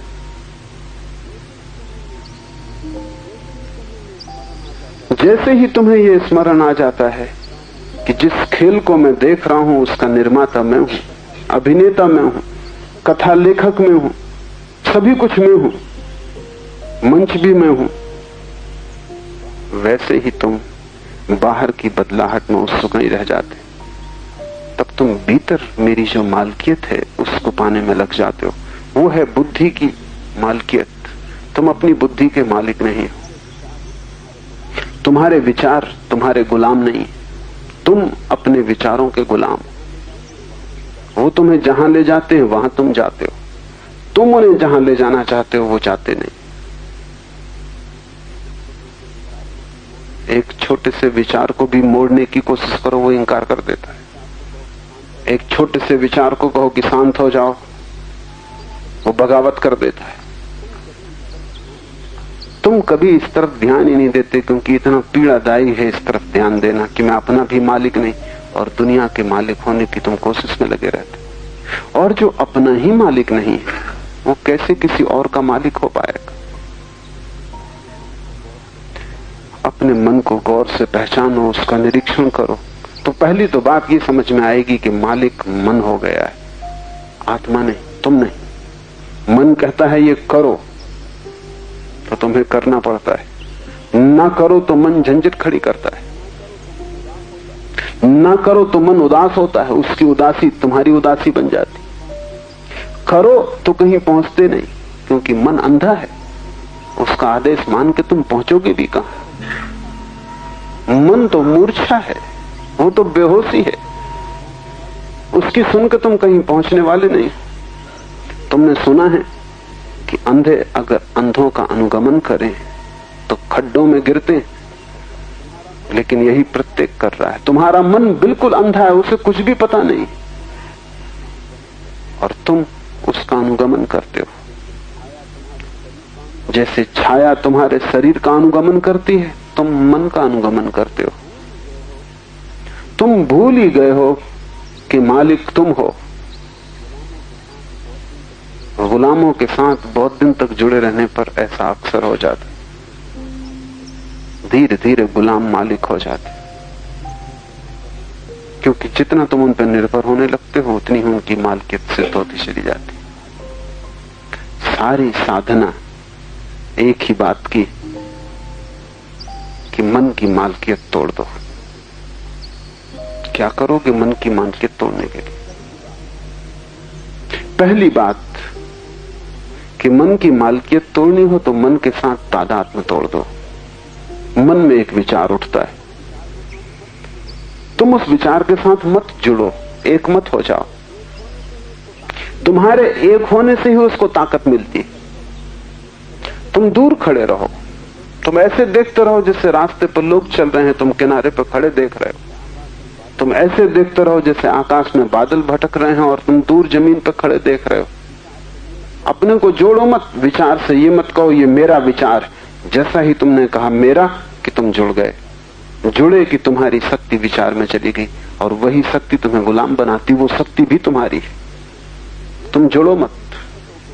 जैसे जैसे तुम दूर हटोगे, टूटोगे, अलग होगे, वैसे वैसे विचार निर्जीव हो जाता है, निर्वीर्य हो जाता है, उसको ऊर्जा नहीं मिलती। तुम्हारी तकलीफ यह है कि तुम दिए की ज्योति तो बुझाना चाहते हो, लेकिन तेल तुम खुद ही डालते हो। इधर तुम फूंकते हो, उधर तुम तेल डालते हो। तेल डालना बंद करो, पहली बात। पुराना तेल ज्यादा देर नहीं चलेगा, पहले तेल डालना बंद करो। क्या है तेल? जब भी कोई विचार तुम्हें पकड़ता है, क्रोध ने पकड़ा, तुम तत्क्षण क्रोध के साथ एक हो जाते हो। तुम कहते हो मैं क्रोधित हो गया। अब सच्चाई यह है कि तुम क्रोध के साथ इतने एक हो गए कि तुम्हारी पूरी शक्ति क्रोध को मिल रही। तुम छाया हो गए, वो मालिक हो गया। जब क्रोध आए तब तुम दूर खड़े होकर देखो, उठने दो क्रोध को, फैलने दो शरीर में, धुएं की तरह तुम्हें चारों तरफ से घेरेगा, घेरने दो। तुम एक बात स्मरण रखो कि मैं क्रोध नहीं। और जल्दी मत करो कृत्य में उतारने की, क्योंकि कृत्य में उतार लेने पर लौटना मुश्किल है। तुम क्रोध को देखो और एक बात पक्की कर लो कि जिसने क्रोध पैदा करवाया है, गाली दी है, अपमान किया है, उसे अगर उत्तर भी देना है तो तभी देंगे जब क्रोध जा चुका होगा। उसके पहले उत्तर न देंगे। कठिन होगा शुरू में, क्योंकि बड़ी सजगता साधनी पड़ेगी, लेकिन धीरे धीरे सरल हो जाता है। मुंह बंद कर लो, तभी देंगे उत्तर जब क्रोध शांत हो जाएगा। और ये ठीक भी है, क्योंकि शांत क्षण में ही उत्तर समुचित होगा। क्रोध के क्षण में उत्तर समुचित कैसे होगा? ये तो ऐसा है जैसे कोई नशे में उत्तर देने चला गया। काम वासना मन को पकड़े, दूर से खड़े होकर देखो, फासला बनाओ। तुम्हारे और तुम्हारे बीच विचार के बीच में फासला जितना ज्यादा होता जाए, जितना डिस्टेंस, जितनी दूरी हो जाए, उतनी ही तुम्हारी मालिकियत सिद्ध होने लगेगी। तुम इतने सट के खड़े हो गए हो कि तुम भूल ही गए हो कि दोनों के बीच कुछ जगह है। इसे आज से ही शुरू करो। जल्दी नहीं परिणाम आएंगे, क्योंकि जन्मों जन्मों की निकटता है, एक दिन में तोड़ी भी नहीं जा सकती। बड़े पुराने संबंध है, तोड़ने में वक्त लगेगा। लेकिन अगर तुमने थोड़ा सा चेष्टा की तो टूट जाएगा, क्योंकि संबंध झूठा है। असली होता तो टूटता नहीं, झूठा बस ख्याल है। ख्याल ही भर है कि मैं इसके साथ एक हूं। एक हो जाने का ख्याल ही झंझट खड़ी कर देता है। भूख लगे तो ऐसा मत कहो कि मुझे भूख लगी, इतना ही कहो कि मैं देखता हूं शरीर को भूख लगी। और सच्चाई भी यही, तुम देखने वाले हो। भूख शरीर को लगती है, चेतना को कभी कोई भूख लग भी नहीं सकती। शरीर में ही भोजन जाता है, शरीर में ही रक्त मांस की जरूरत पड़ती है, शरीर ही थकता है, चेतना कभी थकती नहीं। चेतना तो ऐसा दिया है जो बिना बाती और बिना तेल के जलता है। वहां कोई भोजन, कोई ईंधन न जरूरी है, न कभी चाहा गया है। शरीर के लिए ईंधन चाहिए, भोजन चाहिए, पानी चाहिए। शरीर यंत्र है, आत्मा कोई यंत्र नहीं है। भूख लगे, शरीर को भोजन दो, बस इतना स्मरण रखो कि शरीर को भूख लगी, मैं देख रहा हूं। प्यास लगे, पानी दो, जरूरी है देना, यंत्र को देना ही पड़ेगा। पागल होगा जो आदमी कहे कि इस शरीर में नहीं हूं इसलिए पानी नहीं दूंगा। कार में बैठे हो और पेट्रोल ना भरोगे तो क्या करोगे? फिर उतर जाओ कार से, फिर ये चलने वाली नहीं। अब तुम बैठे रहो और चलाने की कोशिश करो, कहो कि पेट्रोल ना दूंगा। बस इतना ही काफी है कि कार के साथ एक मत हो जाओ। मालिक रहो, कार की जरूरत को पूरा करो। शरीर की जरूरत पूरी करनी है, वो यंत्र है, उसका उपयोग लेना है, और उपयोग बड़ा है, क्योंकि दुख में भी ले जाने में वो सीढ़ी है और आनंद में ले जाने में भी वही सीढ़ी है। शरीर तो एक सीढ़ी है, और सीढ़ी की खूबी होती है कि उसका एक छोर जमीन पे लगा होता है, दूसरा छोर आकाश में लगा होता है। तुम उसी से नीचे उतर सकते हो, तुम उसी से ऊपर चढ़ सकते हो। शरीर के ही माध्यम से तुम नरक तक आए हो, शरीर के माध्यम से ही तुम स्वर्ग तक पहुंचोगे, शरीर के माध्यम से ही तुम मोक्ष तक भी जा सकोगे। वो माध्यम है, उसे संभाल के रखना है, उसकी जरूरतें पूरी करनी, लेकिन माध्यम के साथ एक हो जाने का कोई कारण नहीं। यंत्र को यंत्र ही रहने दो। फाउंटेन पेन से तुम लिखते हो लेकिन तुम फाउंटेन पेन नहीं हो। पैर से तुम चलते हो लेकिन तुम पैर नहीं हो। शरीर यंत्र है, उसको संभालो, कीमती यंत्र है, उसको खराब मत कर डालना। दो तरह के खराब करने वाले लोग, एक तो भोग में उसे खराब कर डालते हैं और दूसरे त्याग में उसे खराब कर डालते हैं। दोनों दुश्मन और दोनों नासमझ। कोई वेश्या के घर जाकर उसको खराब कर डालता है, कोई ज्यादा खा खा के खराब कर डालता है, दूसरे छोड़ पे पागल हैं, वो उपवास कर करके खराब कर डालते। या तो तुम इतना पेट्रोल भर देते हो कि भीतर बैठने की जगह न रह जाए, और या पेट्रोल भरते ही नहीं, बस दो अक्कियों पे तुम चलते हो। जितनी जरूरत है उतना दे दो। नौकर की भी चिंता तो करनी ही होगी, उसकी फिक्र रखनी होगी, लेकिन फिक्र से कोई नौकर मालिक नहीं हो जाता। बुद्धि के वश होने से सत्व की सिद्धि होती है, और जैसे जैसे तुम्हारी बुद्धि वश में आती जाएगी, जैसे जैसे तुम साक्षी होते जाओगे, वैसे वैसे तुम पाओगे कि भीतर का जो सत्व है, तुम्हारी जो आत्मा है, तुम्हारा जो वास्तविक अस्तित्व है, वो सिद्ध होने लगा। बुद्धि के भ्रष्ट होने से संसार, बुद्धि के वश होने से आत्मा। बुद्धि मालिक हो तो संसार, बुद्धि गुलाम हो जाए तो परमात्मा। बुद्धि सीढ़ी है, उससे नीचे उतरना अनिवार्य नहीं, उससे तुम ऊपर भी जा सकते हो, लेकिन ऊपर तो केवल मालिक ही जा सकता है। गुलाम नीचे और नीचे और नीचे उतरता जाता है, और बुद्धि की गुलामी बड़ी खतरनाक है, क्योंकि वो एक की गुलामी नहीं, बुद्धि तो भीड़ है।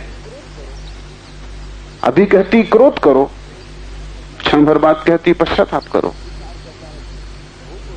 एक विचार कहता है भोगो संसार, दूसरा विचार कहता है जाओ खोजो मोक्ष। एक विचार कहता है धन इकट्ठा कर लो, चोरी भी करनी पड़े तो कोई हर्ज नहीं, दूसरा विचार कहता है ये पाप है। ऐसा अनंत विचार है, और उन अनंत विचारों का जोड़ बुद्धि है। बुद्धि अगर एक विचार होती तो भी जीवन में शांति हो सकती थी, लेकिन वो एक विचार भी नहीं, वो तो भीड़ है, वो तो बाजार है। बुद्धि की हालत ऐसी है जैसे कि स्कूल हो, क्लास लगी हो, शिक्षक मौजूद हो, तो बच्चे बैठे पढ़ रहे हैं, सब शांत है। शिक्षक बाहर चला गया, उपद्रव, मारपीट शुरू हो गई, किताबें फेंकी जा रही, स्लेटें फोड़ी जा रही, टेबल उल्टा दी गई है, तख्ते पर कुछ कुछ लिखा जा रहा है, गाली गलौज बकी जा रही। ये सब बच्चे, अब इनका कोई मालिक नहीं, इनका कोई देखने वाला नहीं।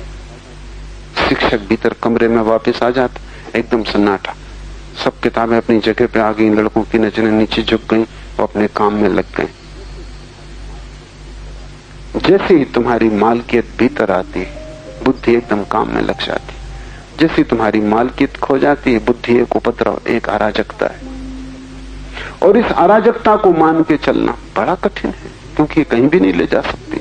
यहां कोई एक स्वर थोड़ी है, अनंत स्वर है। महावीर का वचन है कि मनुष्य बहुचित्तवान है, वहां एक चित्त नहीं है, बहुचित्त है। और महावीर के इस वचन को आधुनिक मनोविज्ञान समर्थन देता है। आधुनिक मनोविज्ञान कहता है मनुष्य पॉलीसाइकिक, बहुचित्तवान है। एक मन नहीं है तुम्हारे भीतर, अनंत मन है। जैसे एक नौकर हो और अनंत मालिक हो, और सब आज्ञाएं दे रहे हैं, और नौकर पगला जाएगा, किसकी माने, किसकी न माने। ऐसे ही तुम पगला गए हो। एक को खोजो ताकि शिक्षक क्लास में वापस आ जाए। एक को खोजो ताकि गुलाम जो बहुत है अपनी अपनी जगह बैठ जाएं। एक मालिक हो तो तुम्हारे जीवन में दिशा आएगी, सत्व की सिद्धि होगी, तुम अपने को जान सकोगे। और इससे, इस सत्व की सिद्धि से सहज स्वातंत्र फलित होता है। अभी जब तक तुम बुद्धि को मालिक बनाए हुए हो, तुम गुलाम रहोगे। जैसे ही सत्व की सिद्धि होगी, सहज स्वातंत्र फलित होगा। ये समझ लेना जरूरी है कि सहज स्वातंत्र क्या है। सिर्फ स्वातंत्र क्यों ना कहा, सहज क्यों? थोड़ा सूक्ष्म है। दो तरह की स्वतंत्रताएं होती हैं। एक स्वतंत्रता तो होती है जो किसी के खिलाफ होती। जब स्वतंत्रता किसी के खिलाफ होती तो वो स्वच्छंदता हो जाती, वो वास्तविक स्वतंत्रता नहीं। तब तुम विपरीत चलने लगते हो। जैसे बुद्धि कहती क्रोध करो, तो अगर तुम उल्टा चलना लगो कि बुद्धि कहती क्रोध करो, हम क्रोध तो नहीं करेंगे, हम क्षमा करेंगे। बुद्धि कहती मार डालो इसको, तुम कहते हो हम मारेंगे तो नहीं, अपनी गर्दन इसके सामने रख देंगे कि तुम मुझे मार डाल। बुद्धि जो कहे उससे विपरीत हम करेंगे, जैसा कि आमतौर से साधु करते हैं। बुद्धि कहती चलो स्त्री को खोजो, साधु जंगल की तरफ भागते। बुद्धि कहती चलो धन को खोजो, साधु धन को छूते नहीं। धन छू जाए तो सांप बिच्छू मालूम पड़ता है। बुद्धि कहती है आराम करो, विश्राम करो, साधु धूप में खड़ा हो जाता है, कांटे की सैया बना लेता है। ये सच्ची स्वतंत्रता नहीं, क्योंकि जिसके तुम विपरीत जा रहे हो, तुम अभी भी उसी की सुन रहे हो। मालिक वो अभी भी।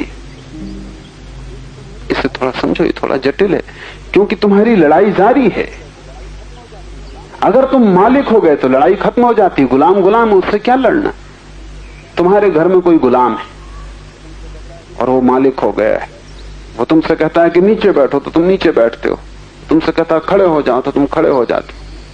तुमने तय किया कि अब हम इस गुलाम के विपरीत चलेंगे, तब भी वो तुम्हारा मालिक रहेगा।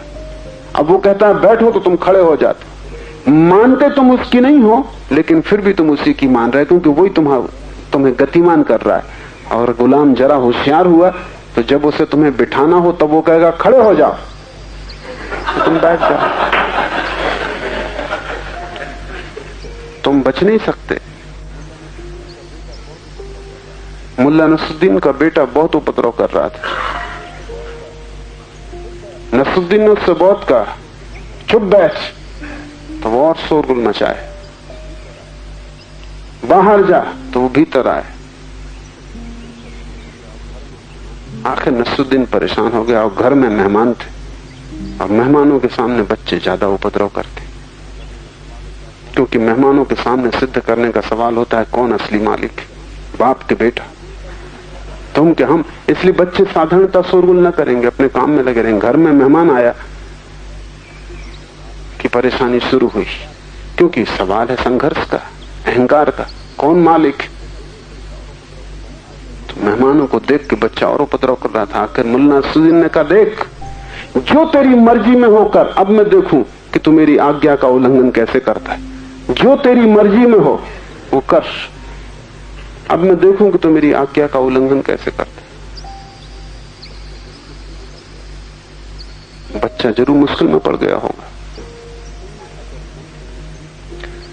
तुमने अगर मन के विपरीत गए तो सहज स्वतंत्रता फलित न होगी। एक स्वतंत्रता फलित होगी, जो स्वतंत्रता नहीं है बगावत है, विद्रोह है। लेकिन जिससे हम विद्रोह करते हैं उससे हम बंधे रहते हैं, जिससे हम लड़ते हैं उससे हमारा संबंध जुड़ा रहता है। मालिक हम अभी भी नहीं है, अभी भी इशारा वहीं से आता है। अब हम विपरीत करते हैं लेकिन इशारा वहीं से आता है। तो तुम ब्रह्मचर्य साधो, लेकिन इससे कोई फर्क नहीं पड़ता। तुम्हारा ब्रह्मचर्य सिर्फ बगावत है, वो सहज नहीं। काम वासना, मन कह रहा था, तुमने कहा हम लड़ेंगे। ये लड़ाई है। लड़ाई गुलाम से कोई करता है, और जो लड़ाई गुलाम से करता है वो गुलाम को अभी भी मालिक मान रहा है। लड़ाई मालिक से होती, गुलाम से क्या लड़ाई का सवाल है। इसलिए तुम्हारे साधु चाहे तुमसे विपरीत हो, तुमसे भिन्न नहीं। तुम्हारे साधु तुमसे उल्टे जा रहे हो, लेकिन जहां तक मन की मालकियत का सवाल है, रत्ती भर फर्क नहीं। सहज स्वतंत्रता बिल्कुल और बात है। सहज स्वतंत्रता का अर्थ ये, मैं मालिक हूं, इसलिए अब मन की मानना या न मानना दोनों सवाल नहीं। मन के पक्ष में जाना या विपक्ष में जाना दोनों सवाल नहीं। अब मैं मन को आज्ञा देता हूं। अब मैं आज्ञा मानता नहीं। आज्ञा मानने के दो ढंग हैं, मानूं या विपरीत जाऊं, लेकिन दोनों ढंग मानने के ही। बुद्धि जब मालिक हो जाती तो उसकी मालिकियत दो तरह की हो सकती, नकारात्मक और विधायक। तुम चाहो ग्रस्त हो सकते हो, तुम चाहो साधु हो सकते हो, लेकिन फर्क ना पड़ेगा। इसलिए तुम्हारे साधु ग्रस्त के उल्टे रूप शीर्षासन करते हुए कोई फर्क नहीं। और ग्रस्त से ज्यादा तकलीफ में, क्योंकि पैर पर खड़े होना ज्यादा आसान, सिर पर खड़े होना निश्चित ही ज्यादा कठिन। नहीं तो प्रकृति तुम्हें सिर पे ही खड़ा हुआ बनाती। तुम जो कर रहे हो वो उससे विपरीत कर रहे हैं। तुम इकट्ठा कर रहे हो, वो त्याग कर रहे हैं। तुम शरीर की सुरक्षा कर रहे हो, वो शरीर को असुरक्षित छोड़ रहे हैं। तुम शरीर के लिए अच्छी सैया बना रहे हो, वो कांटे कंकड़ बीन रहे हैं। लेकिन तुमसे ठीक विपरीत, तुम भोजन का स्वाद ले रहे हो, वे उपवास कर रहे हैं, अनशन कर रहे हैं। तुम अच्छे वस्त्रों में ढके बैठे हो, वे नग्न हो गए। ये सहज स्वातंत्र नहीं, ये स्थिति तनाव की, इसमें सहजता नहीं। इसलिए सूत्र कहता है, बुद्धि के वश होने से सत्व की सिद्धि होती है, धीव सात सत्व सिद्धि, और इससे सहज स्वातंत्र फलित होता है। तब तुम स्वतंत्र हो। तब तुम मन की तरफ नहीं देखते कि वो क्या कह रहा है, मैं क्या करूं और क्या ना करूं। तब तुम मन की तरफ देखते ही नहीं। तब तुम्हारा कर्तव्य सहज होता है। तब तुम मन से सचमुच मुक्त हो गए। तब तुम ही निर्णायक होते हो, मन तुम्हारे पीछे चलता है। लेकिन ये तभी घटित होगा जब तुम मालिक हो जाओ। मालिकियत घटित होगी जब तुम साक्षी हो जाओ। मन से लड़ना मत, अन्यथा सहज स्वातंत्र कभी फलित ना होगा। तुम लड़े कि तुमने मन को अपने बराबर मान लिया। तुम जिससे लड़ोगे उसको तुमने समान अधिकार दे दिया। कभी मित्र था, अब शत्रु हो गया, लेकिन तुम खड़े समान हो। मालिक समान नहीं होता। मालिक आकाश में होता है, नौकर जमीन पे होता है। मालकियत आ जाए तो स्वतंत्रता आती है, वो सहज, और सहज स्वतंत्रता बड़ी अनूठी। सुना है मैंने, एक मुसलमान फकीर बायजीद हज की यात्रा को गया तो उन्होंने तय किया था कि हम 40 दिन का उपवास करेंगे। 5 दिन उपवास के बीत गए थे और वे गांव में पहुंचे। कोई 100 शिष्य बायजीद के साथ थे। वो बड़ा प्रतिष्ठित ज्ञानी था, दूर दूर तक उसकी ख्याति थी। जब वे गांव में पहुंचे तो गांव के बाहर लोगों ने आके खबर दी कि बायजीद तुम्हारा एक भक्त है, उसने हद कर दी। गरीब आदमी है, एकदम गरीब आदमी, सिवाय झोपड़े के उसके पास कुछ न था। उसने झोपड़ा बेच दिया, गाय भैंस थी वो बेच दी, उसके पास जो था उसने सब बेच दिया और आज पूरे गांव को भोजन पे बुलाया है तुम्हारे स्वागत में।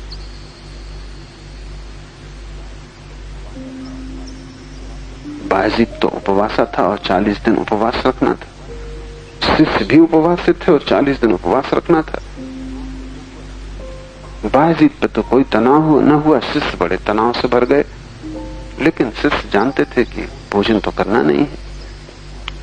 पहुंचे, बायजीद तो बैठ गया थाली पर। शिष्यों को बड़ी बेचैनी हुई। जब गुरु बैठ गया तो वे भी बैठे, लेकिन बड़ी गिलानी से। और उन्होंने कहा, क्या बायजीद भूल गया? क्या इतनी जल्दी स्मरण खो गया? या कि बायजीद भोजन के रस में आ गया? मना करना था। हम 40 दिन का उपवास किए हुए हैं, जब तक हम हज की यात्रा पर पूरे न पहुंच जाएं, वहीं जाके भोजन लेना है। और ये क्या बात हुई? व्रत लिया और 5 दिन में टूट गया। लेकिन हम भीड़ के सामने कुछ कह भी ना सकते थे। भोजन कर लिया, लेकिन बड़ी गिलानी से किया, बड़ी तकलीफ से किया। और बायजीद की तरफ देखें तो बड़े हैरान हो, बड़े मजे से भोजन कर रहा है, कोई बेचैनी नहीं है, कोई तकलीफ नहीं। रात जब सब लोग चले गए तो शिष्य गुरु पे टूट पड़े। उन्होंने कहा, ये हद हो गई, हम भोजन नहीं कर सकते थे और आपने किया, इसलिए आपके पीछे हमको भी करना पड़ा। बायजीद ने कहा, इतने परेशान क्यों होते हो? उसने इतने प्रेम से बनाया था कि उपवास तोड़ने जैसा था, और उसके प्रेम को तोड़ने से नुकसान ज्यादा होता। उपवास के तोड़ने से कोई नुकसान नहीं हुआ। हम 5 दिन और उपवास कर लेंगे, 40 दिन पूरे करने, 40 दिन 45 दिन कर लेंगे। उसका प्रेम टूटता, उसे हम कभी न जोड़ पाते। उसके हृदय को चोट लगती, उसको जोड़ने का कोई उपाय न था। उपवास ही करना है ना। ये 5 दिन भूल जाओ, आगे 40 दिन फिर कर लेंगे। फर्क, शिष्य की स्वतंत्रता सहज नहीं। उनको तकलीफ जो हो रही वो ये कि अरे मन की सुन ली, मन तो कह ही रहा था कि करो भोजन, हम लड़ रहे थे कि न करेंगे, और मन की सुन ली, गुलामी आ गई।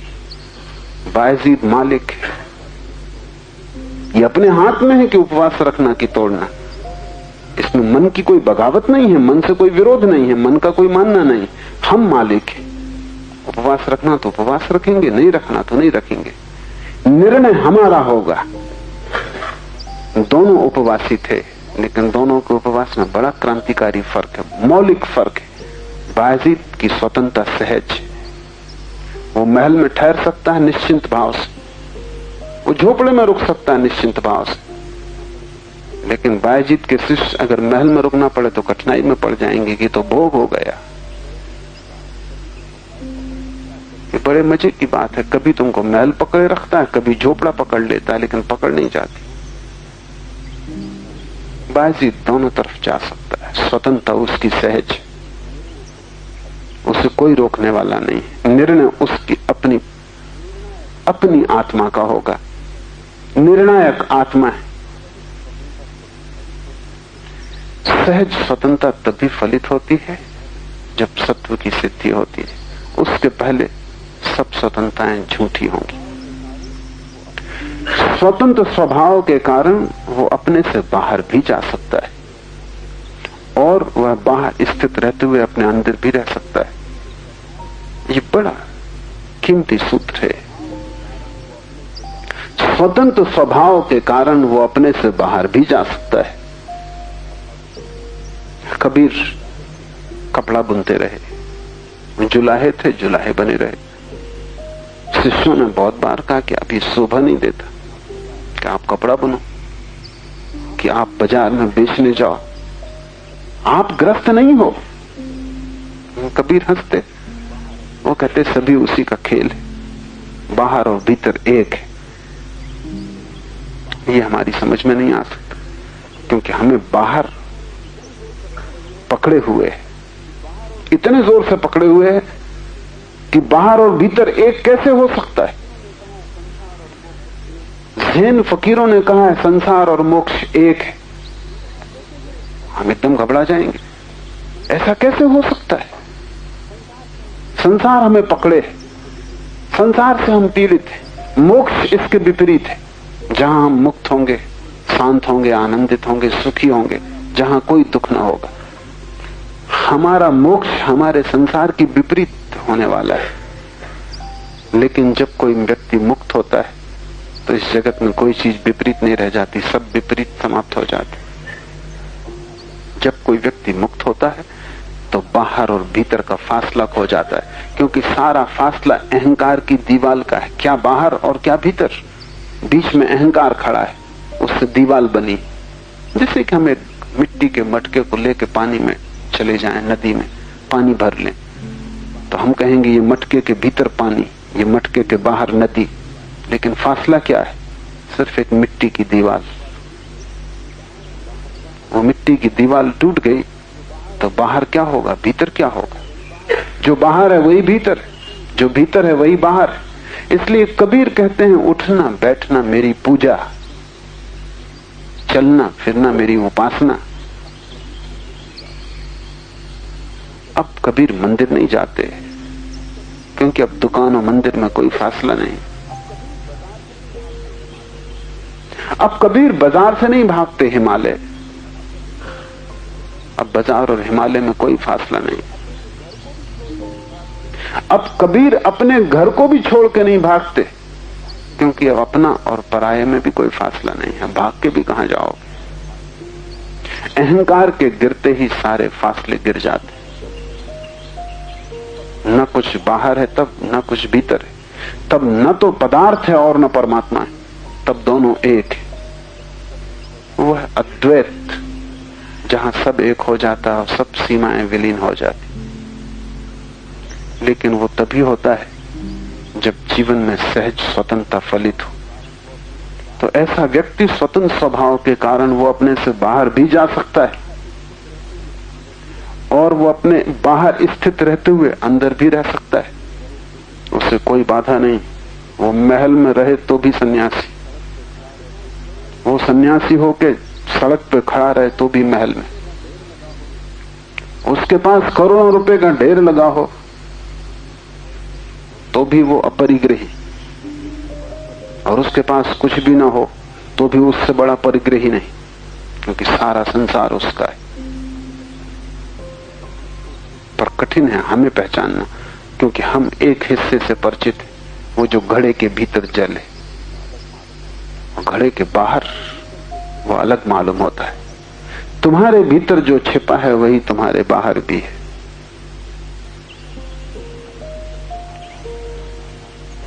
तुम्हारे भीतर जो आकाश है वही आकाश बाहर भी है, और तुम्हारा शरीर मिट्टी के घड़े से ज्यादा नहीं है, जिसमें थोड़ा सा फासला किया हुआ मालूम पड़ता है। संसार और सन्यास दो नहीं, दो दिखाई पड़ते हैं, क्योंकि तुम एक को ही जानते हो, संसार को और सन्यास को नहीं जानते। इसलिए तुम संसार के आधार पर ही सन्यास की कल्पना भी करते हो। तुम्हारे सन्यास की धारणा भी तुम्हारे संसार से ही फलित होती, तो तुम उसको सन्यासी कहते हो जो तुमसे बिल्कुल विपरीत। तुम कहते देखो कैसे महान सन्यासी, बिना जूते पैदल चलते हैं, नग्न रहते हैं, धूप में खड़े हैं, वर्षा झेलते हैं, घास पात में सोते हैं, कैसे सन्यासी? तुम्हारा सन्यास की धारणा भी तुम्हारे संसार से फलित होती है। तुम्हारे लिए जनक सन्यासी नहीं हो सकते। कैसे होंगे? महल में। तुम्हारे लिए कृष्ण सन्यासी नहीं हो सकते। कैसे होंगे? मोर मुकुट बांधे खड़े, बांसुरी बजा रहे। नहीं, तुम्हारे लिए वे सन्यासी नहीं हो सकते। लेकिन जब तुम्हारी बुद्धि की गुलामी समाप्त होगी और तुम्हारे भीतर का सत्व मुक्त होगा, तब तुम जानोगे कि मोक्ष सब जगह, दुकान उसके लिए बाधा नहीं। मोक्ष सब जगह, साम्राज्य उसके लिए बाधा नहीं, क्योंकि मुक्त तुम्हारी अपनी अनुभव की दशा है। तुम मुक्त हुए कि सब तरफ से संसार खो जाता है, बाहर भीतर सब एक है। पूजा और दुकान बराबर है। तब व्यक्ति जीवन को स्वीकार कर लेता है जैसा है, उसमें फिर रत्ती भर भेद करने की कोई जरूरत नहीं। इसलिए ऐसा भी हुआ कि कसाई भी ब्रह्म ज्ञान को उपलब्ध हो गए। ऐसा हुआ कि परम ग्रस्त भी ब्रह्म ज्ञान को उपलब्ध हो गए। और ऐसा भी होता है कि सब छोड़ के भागा हुआ सन्यासी भी भटकता रहता है और ब्रह्म ज्ञान को उपलब्ध नहीं हो पाता। ये सूत्र आत्यंतिक है। स्वतंत्र स्वभाव के कारण वो अपने से बाहर भी जा सकता है और बाहर स्थित रहते हुए अपने अंदर भी रह सकता है। अब वो मुक्त है। अब उसकी कोई परिभाषा नहीं। अब तुमने अगर परिभाषा की तो तुम उसे न पहचान पाओगे। अब वो अपरिभाष्य है। अब उसका कोई लक्षण नहीं। अब बहुत कठिन है कहना कि तुम उसे कहां पाओगे। अब वो कहीं भी हो सकता है। ऐसा हुआ कि एक वर्षा काल के पूर्व बुद्ध का एक भिक्षु गांव में गया और एक वेश्या उस पर मोहित हो गई। भिक्षु था भी सुंदर, और फिर भिक्षु का एक अलग ही सौंदर्य है जो साधारण आदमी का नहीं हो सकता। जिसने सब छोड़ा है उसके भीतर एक आभा प्रकट होनी शुरू हो जाती। जिसने व्यर्थ को अलग कर दिया है उसके भीतर सार्थक के फूल खिल जाते। उसके जीवन में एक महिमा प्रकट होती जो साधारणता नहीं प्रकट होती।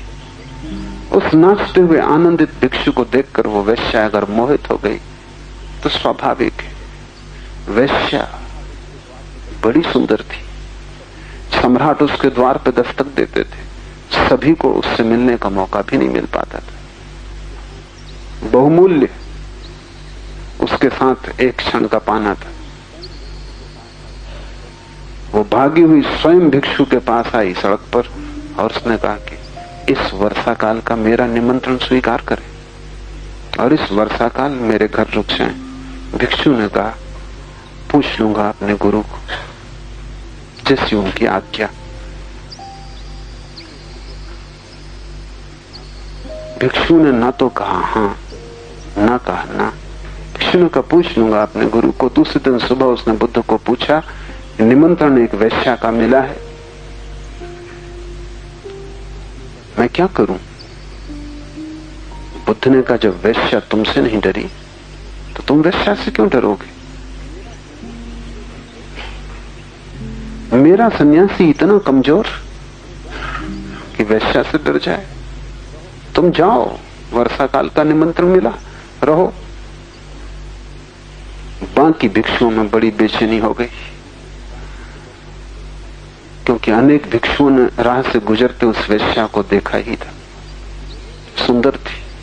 अनेक के मन में वासना भी उठी थी।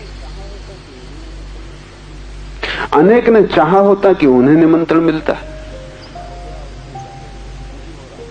एक भिक्षु खड़ा हो गया और उसने कहा कि ये उचित नहीं हो रहा है। सन्यासी और वेश्या के घर ठहरे, ये बात ठीक नहीं, इससे भ्रष्ट होने का डर है। बुद्ध ने कहा अगर तुम्हें निमंत्रण मिला होता तो मेरी आज्ञा न मिलती। तुम्हारे भ्रष्ट होने का डर, क्योंकि तुम्हें अभी बाहर भीतर का फर्क है। पर जिसे मैं भेज रहा हूं, जानकर भेज रहा हूं, वो बाहर रहे कि भीतर रहे, कोई फर्क नहीं पड़ता है।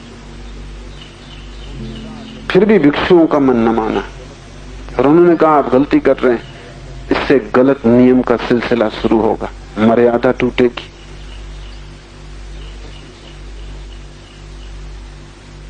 बुद्ध ने कहा तुम रुको, वर्षा काल बीतने तो फिर हम देखेंगे। रोज रोज भिक्षु खबरें लाने लगे कि वो भ्रष्ट हो चुका है, क्योंकि कोई खबर लाता कि हमने देखा है उसे कि वो नृत्य देख रहा था, नाच चल रहा था वहां रात और वो भी बैठा था। कोई कहता कि वो गद्दी पे बैठा था मखमल की, कोई कहता है कि उसने कपड़े बदल लिए, कोई कुछ खबरें लाता, कोई कुछ खबरें लाता, कोई कहता हमने आलिंगन में उन्हें देखा है। बुद्ध कहते कि वर्षा काल बीत जाने दो, जल्दी क्या है, तुम अफवाहें क्यों लाते, तुम्हें प्रयोजन क्या है, तुम भ्रष्ट नहीं हो रहे हो। जो भ्रष्ट हो रहा है वो वर्षा काल के बाद वापस लौटेगा। वर्षा काल के बाद भिक्षु वापस लौटा और उसके पीछे वैश्या साथ आई और उस वैश्या ने बुद्ध से कहा कि मुझे भिक्षुणी बना ले। भिक्षु जीत गया, मैं हार गई। मैंने सब उपाय किए और उसने किसी भी उपाय में बाधा न डाली।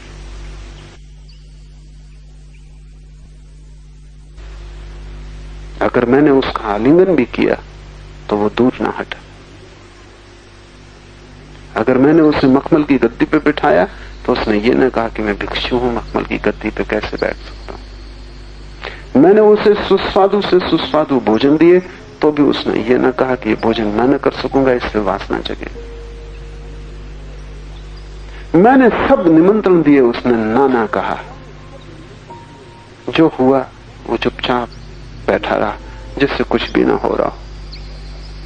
मैं उससे आंदोलित हो गई। जैसा आनंद उसे मिला जिसमें बाहर भीतर खो गया, जैसा आनंद उसे मिला जिसमें कोई भी बाधा नहीं डाल सकता, वैसे ही आनंद की आकांक्षा मेरी भी। बुद्ध ने भिक्षुओं से कहा देखो, जिसका बाहर भीतर मिट गया हो वो वैश्या के पास भी रहे तो वैश्या ही सन्यासिनी बन जाती। तुम अगर वैश्या के पास जाते तो तुम वैश्या की छाया बन जाते। एक तो शुभ है जो अशुभ से डरा होता है, वो कुछ बहुत मूल्य का नहीं। साधु असाधु से डरा होता है, संत असाधु से डरा नहीं होता। संत दोनों के पार चला गया। संत वही है जिससे अब कोई भी स्थिति बदल ना सके, वो बाहर रह के भी भीतर ही बना रहता। वो संसार में भी रहे तो भी संसार उसके भीतर प्रवेश नहीं करता। बुद्ध ने कहा है सन्यास की परम दशा वही है जब तुम नदी से गुजर जाओ लेकिन पानी तुम्हारे पैरों को न छुए। तुम नदी से गुजरने से डरो, ये कोई परम अवस्था नहीं है, ये तो भय की अवस्था है। 3 सूत्र याद रखें। मन की मालकियत तोड़नी है, साक्षी भाव से टूटेगी, फासला बनेगा। स्वयं की मालकियत सिद्ध करनी है, लेकिन विरोध में जाने से नहीं, ऊपर उठने से। स्वतंत्रता आएगी, अगर विरोध में जाने से आई तो झूठी होगी। स्वतंत्रता में तनाव और परेशानी होगी, वो शांत नहीं होगी, वो सहज नहीं होगी। ऊपर जाने से, साक्षी बनने से, लड़ने से नहीं। धर्म में योद्धा की जगह ही नहीं है। धर्म में सिर्फ ऊपर उठना है, लड़ना नहीं, क्योंकि जिससे तुम लड़े तुम वहीं रुक जाओगे, उसी के तल पर। मन को शत्रु नहीं बनाना है, मन के पार जाना, अतिक्रमण करना है। और मन के पार जाने का सूत्र है साक्षी भाव। जैसे तुम ऊपर गए, सहज स्वतंत्रता, स्पॉन्टेनियस फ्रीडम घटित होगी, मुक्तता घटित होगी। और उस मुक्तता का कोई विरोध नहीं है किसी से। ऐसी मुक्ति में तुम उस दशा में पहुंच जाओगे जहां अपने से बाहर भी रहो, भीतर भी रहो, कोई फर्क नहीं पड़ता, क्योंकि बाहर भीतर का फासला ही गिर गया। संसार और मोक्ष एक है। सब द्वैत समाप्त हो गया, सब द्वंद्व खो गया, अद्वंद और अद्वैत की स्थिति। आज इतना है।